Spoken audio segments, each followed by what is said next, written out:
जी, आज का जो टॉपिक है वो ट्रांसफ़र आरएनए।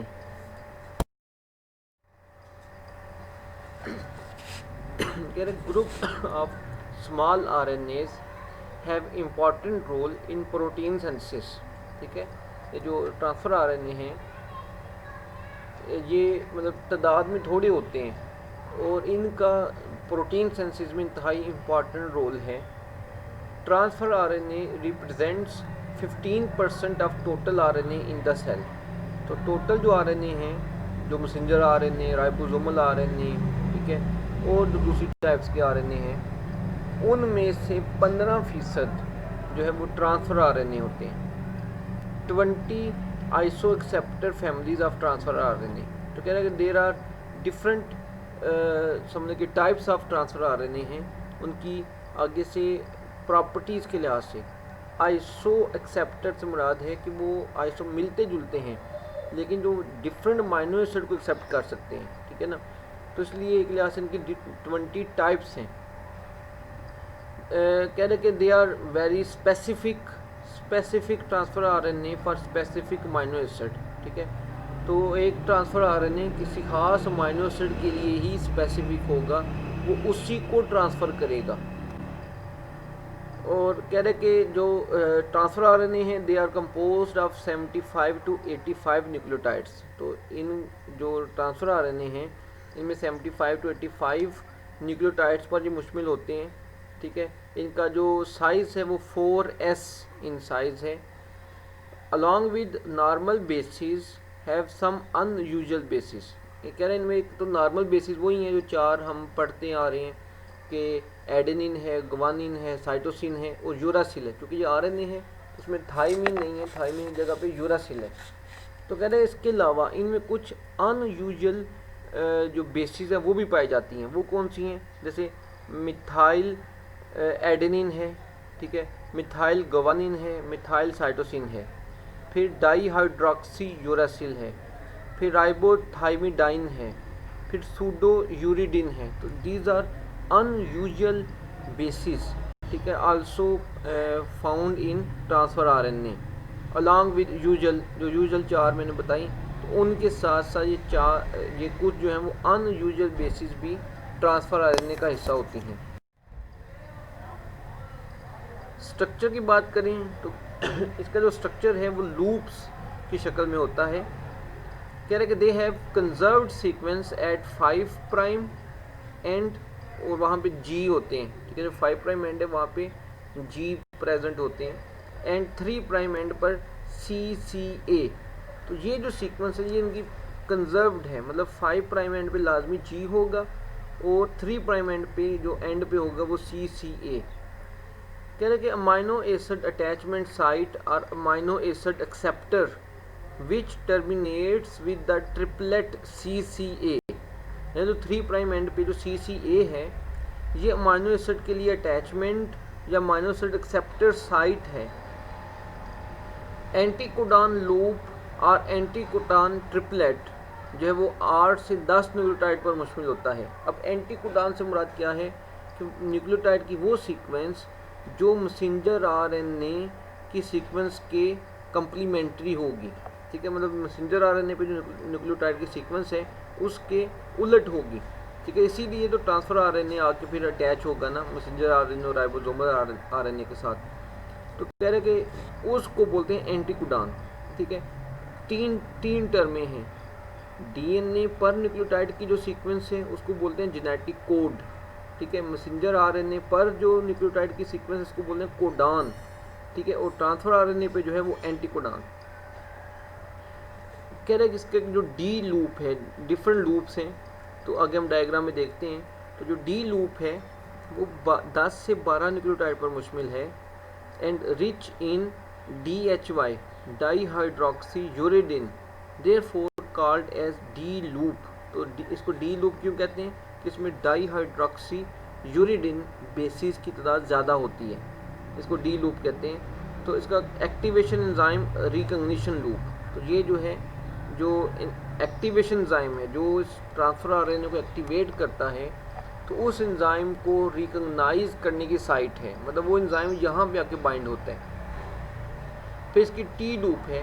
टी लूप जो है contain unusual bases, 8 to 10 bases होती हैं इसकी, towards 5 prime end is T omega C G sequence conserved have unusual bases, for example dihydrouracil, ribothymidine और मिथाइल गुवानिन।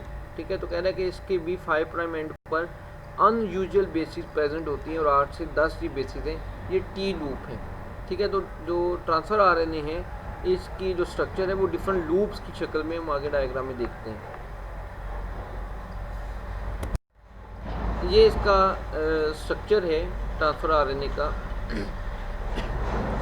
क्या जो ट्रांसफ़र आरएनए है इसके जो आप स्ट्रक्चर देख सकते हैं कि वो डिफरेंट लूप्स की शक्ल में है।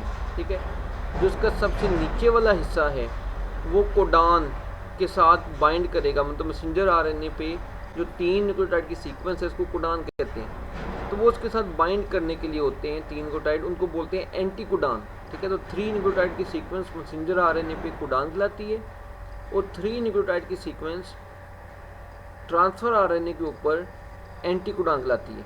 एक दूसरे के कम्प्लीमेंट्री उलट होते हैं। ठीक है, तो एक ये लूप है इसकी। एक जो लूप है वो इसकी जो राइट साइड पे है, ठीक है, वो टी लूप है और जो लेफ़्ट साइड पे है वो इसकी डी लूप है। ठीक है, जो जैसे हमने अभी पिछली स्लाइड में उनको पढ़ा है। तो जो डी लूप है इसके साथ एंजाइम आके बाइंड होता है। ठीक है, और आप ये ऊपर ज़रा देखें जहाँ पे ये स्ट्रक्चर ख़त्म हो रहे हैं, तो जहाँ पे 5 प्राइम एंड लिखा हुआ है, ठीक है, राइट साइड पे, तो 5 प्राइम एंड पे जी मौजूद है और ये कंजर्व्ड है। और जो 3 प्राइम एंड है, ठीक है, वहाँ पे जो सीक्वेंस है वो ACC है, वो भी कंजर्व्ड है। ठीक है, तो और जो 3 प्राइम एंड है यहाँ पे आके बाइंड होता है अमाइनो एसिड। ठीक है, जिस अमाइनो एसिड को इस ट्रांसफ़र आरएनए ने कैरी करना होता है वो 3 प्राइम एंड पर आके बाइंड होता है। Amino acid transfer RNA synthetase enzyme है। क्या जो CCA is called amino acid acceptor. ठीक है, 3 प्राइम एंड पे जो सीक्वेंस है CCA, यहाँ पे अमाइनो एसिड को एक्सेप्ट किया जाता है। क्या amino acid synthetase is specific for different amino acids and is responsible for proof reading. ठीक है, कह रहे ये जो एंजाइम है AA सिंथेटेस मुराद है अमाइनो एसाइल सिंथेटेस जो एंजाइम है, कह रहा है कि ये डिफरेंट अमाइनो एसिड के लिए स्पेसिफिक है, मतलब मुख्तलिफ अमाइनो एसिड के लिए मुख्तलिफ एंजाइम होंगे और ये जो हैं ये प्रूफ रीडिंग का भी काम करते हैं कि क्या अमाइनो एसिड सही तरीके से ट्रांसफ़र आरएनए के साथ बाइंड हो गया है या नहीं, और सही वाला अमाइनो एसिड ही बाइंड हुआ है या कोई दूसरा हो गया। ठीक है, ये amino acid transfer RNA synthesis का मैकेनिज्म दिखाया हुआ है इसमें। तो इसमें वो आप देख सकते हैं कि जो लेफ़्ट साइड पे है अमाइनो एसिड, ठीक है, प्लस ATP एनर्जी है। ठीक है, और वो जब रिएक्शन होता है इस amino acid transfer RNA synthetase की मौजूदगी में, तो वो जो अमाइनो एसिड है वो आके अमाइनो एसिड ट्रांसफ़र आरएनए के साथ आके अटैच हो जाएगा। ठीक है, तो ट्रांसफ़र आरएनए और अमाइनो एसिड को बाइंड करवाने के लिए amino acid transfer RNA synthetase enzyme जो है वो रोल प्ले करता है। क्या जो ट्रांसफ़र आरएनए जो है brings amino acids to the ribosomes. ठीक है, तो ट्रांसफ़र आरएनए का जो काम यही है कि ये अमाइनो एसिड को राइबोसोम तक लेके आता है ताकि प्रोटीन सिंथेसिस में अमाइनो एसिड ऐड हो सके। दे हैव 2 बिजनेस एंड्स, मतलब इसके 2 समझ के बिजनेस एंड्स मतलब एक्टिव एंड्स हैं, एक्टिव पोर्शंस हैं। एक है anticodon which is complementary to the codon on messenger RNA. तो एक तो इसका एक्टिव जो है पोर्शन वो एंटी कोडान है जो कोडान के जो कम्प्लीमेंट्री है, मतलब कोडान के ऊपर जो सीक्वेंस है उसके उलट सीक्वेंस होगी एंटी कोडान पर। तो इसकी मदद से ट्रांसफ़र आरएनए मैसेंजर आरएनए के साथ बाइंड करते हैं। फिर 3 hydroxyl end to which the amino acid attach, मतलब जिसको 3 प्राइम एंड है तो वहाँ पर आकर अटैच होता है अमाइनो एसिड। ठीक है, स्पेसिफिक अमाइनो एसिड ने वहाँ पे आके अटैच होना होता है। और राइट साइड पे जो पिक्चर आप देख रहे हैं hydrogen bonding causes hairpin loop, ठीक है, तो हेयर पिन स्ट्रक्चर दिखाया हुआ है, तो तीनों जो लूप्स हैं वहाँ पे हेयर पिन स्ट्रक्चर जो मौजूद हैं। नीचे उसकी 3D शेप दिखाई हुई है ट्रांसफ़र आरएनए। क्या जो transcription of transfer RNA, transfer RNA बनता मतलब किस तरह से है, कह रहे it is transcribed by RNA polymerase 3, ठीक है, तो आरएनए पॉलीमरेज 3 एंजाइम जो है ट्रांसफ़र आरएनए को बनाता है। Gene have no promoter, instead have special sequences which in the gene called ICR, internal control regions. कह रहे हैं कि नॉर्मली जैसे हमने मैसेंजर आरएनए की ट्रांसक्रिप्शन देखी थी, उसमें आपने देखा था कि जो मैसेंजर आरएनए जब बनता है तो जीन के हिस्से हैं, तो जीन का जो एक हिस्सा है, पहला हिस्सा प्रमोटर कहलाता है, तो प्रमोटर वो हिस्सा था जहाँ पे आके एंजाइम बाइंड करते हैं। तो कह रहे हैं वो जीन्स जो ट्रांसफ़र आरएनए को बनवाते हैं उनमें प्रमोटर नहीं होता, प्रमोटर की जगह पे उनमें क्या होता है ICR, internal control regions. ICR the TF binding to which RNA polymerase binds. क्या जो ICR है, इंटरनल कंट्रोल रीजन, जो जीन के ऊपर सीक्वेंसेस हैं इनके ऊपर आके TF जो है वो ट्रांसक्रिप्शन फैक्टर्स, ये हमने मैसेंजर आरएनए में देखे थे, तो ट्रांसक्रिप्शन फैक्टर्स जो हैं वो इस इंटरनल कंट्रोल रीजन्स पर आके बाइंड करते हैं, ठीक है, और फिर उसके ऊपर RNA पॉलीमरेज बाइंड करते हैं, ठीक है, तो मतलब ICR के ऊपर बाइंड करेगा ट्रांसक्रिप्शन फैक्टर, फिर ट्रांसक्रिप्शन फैक्टर के ऊपर RNA पॉलीमरेज बाइंड करेगा। Transfer RNA genes have 2 ICR, ठीक है, उसमें 2 ये इंटरनल कंट्रोल रीजन्स होते हैं, TF1 and TF2 binds to ICRs, ठीक है, तो ट्रांसक्रिप्शन फैक्टर 1 एक ICR पे बाइंड करेगा, ट्रांसक्रिप्शन फैक्टर 2 दूसरे ICR पे बाइंड करेगा। To these transcription factors bind the polymerase 3 and initiate the transcription. तो कह रहे हैं इन ट्रांसक्रिप्शन फैक्टर्स पर पॉलीमरेज 3 एंजाइम बाइंड करेगा और फिर ट्रांसक्रिप्शन जो है उसको इनिशिएट कर देगा। ये दिखाया उसने कि किस तरह से नीचे जो है वो जीन है, तो जीन में जो ICR स्पेसिफिक रीजन्स हैं उनके ऊपर ट्रांसक्रिप्शन फैक्टर 1 और ट्रांसक्रिप्शन फैक्टर 2 बाइंड हुए हैं और उनके ऊपर RNA पॉलीमरेज आके अटैच होगा और फिर ट्रांसक्रिप्शन जो है वो स्टार्ट हो जाएगी।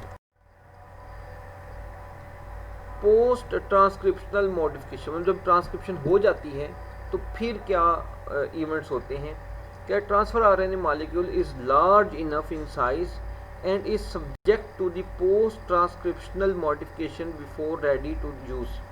क्या जो ट्रांसफ़र RNA है वो लार्ज साइज का बनता है तो उसको फंक्शनल होने से पहले उसमें चेंजेस करनी ज़रूरी हैं। About 123 additional nucleotides removed during modifications. तो क्या है जब मॉडिफिकेशन के दौरान 123 न्यूक्लियोटाइड को रिमूव किए जाते हैं, 39 from 5 prime end 3 at 3 prime end removed, ठीक है, 23 जो हैं वो 5 प्राइम एंड से रिमूव करते हैं और 3 न्यूक्लियोटाइड जो हैं वो 3 प्राइम एंड से रिमूव किए जाते हैं। Big portion from the central region is removed and remaining nucleotides are removed from the central portion, ठीक है, तो सेंट्रल पोर्शन से बाकी के सारे वहाँ से रिमूव किए जाते हैं।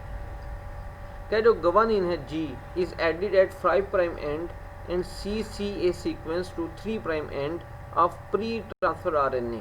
तो जो ट्रांसफ़र RNA बनता है उसके 5 प्राइम एंड पे G ऐड किया जाता है और उसके 3 प्राइम एंड पे CCA सीक्वेंस ऐड की जाती है। क्या ना modification of bases to give unusual bases, फिर कुछ बेसिस की अंदर मॉडिफिकेशन की जाती है, जैसे गुवानीन मौजूद है फॉर एग्जाम्पल, ठीक है, या यूरासिल मौजूद है, तो उनमें मॉडिफिकेशन की जाती है ताकि वो अनयूजुअल जो बेसिस हमने पीछे देखी हैं तो वो बनाने के लिए। कह रहा है ribonuclease P enzyme is responsible for this modification. तो एंजाइम जो है ये मॉडिफिकेशन करवाता है वो राइबोन्यूक्लियेज P एंजाइम कहलाते हैं।